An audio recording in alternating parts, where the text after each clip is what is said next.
கர்த்தர் உன்னை தினமும் தேடி வருகிறார் என்ற தலைப்பில் நாம் அதிகமாக பேசி கொண்டு வருகிறோம். இன்று கர்த்தர் உங்களோடு இந்த நாளில் என்ன பேசுகிறார் என்று பார்ப்போம். இதோ உலகத்தின் முடிவருந்தும் சகல நாட்களிலும் நான் உங்களுடனே கூட இருக்கிறேன். மத்தேயு 28:20. அவர் சொல்கிறார், நான் உன்னோடு கூட இருக்கிறேன்ப்பா, நீ கலங்காத.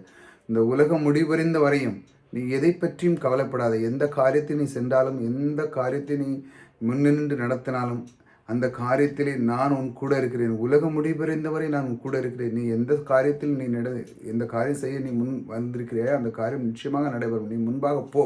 அவர் சொல்ல, நான் உங்களோடு கூட இருக்கிறேன், நீ கலங்காத. சில பேர்கள் சொல்லுவாங்க, என் கூட கர்த்தர் இல்லை, நான் எப்படி நான் அந்த காரியத்தை செய்ய? அதான் சொல்லார், உலகம் முடிவறிந்தும் நான் உன்னோடு கூட இருக்கிறேன். ஆகையால் நீ கலங்காதே, நான் உங்களோடு கூட இருந்து உங்களுக்கு எல்லா காரியங்களும் செய்கிற வல்லவர் நான் இருக்கிறேன். ஆகையால் நீ எதை பற்றியும் கலங்காமல், எந்த ஒரு வீடு எடுக்கிறோமோ, வாகனம் எடுக்கிறோம், நல்ல முயற்சி வேலைகளை எல்லாம் செய்கிறீங்களா, அது சொல்ல, நான் உன்னோடு கூட இருக்கிறேன், நீ கலங்காதே, திகையாதே, எங்கு சென்றால் நான் உன்னோடு வருகிறேன் என்று கர்த்தர் என்று வாக்குப்படுகிறார். அதனால தான் தினமும் உன்னை தேடி வருகிறார் கர்த்தர் என்ற தலைப்பில் நான் அதிகமாக பேசி கொண்டு வருகிறேன். இந்த மாதிரி வார்த்தையை நீங்கள் மனதில் வைத்து கொள்ள வேண்டும். தினமும் நீங்கள் போகிறீங்களா, சொல்லுங்கள், கர்த்தர் என்னோடு கூட இருக்கிறார்.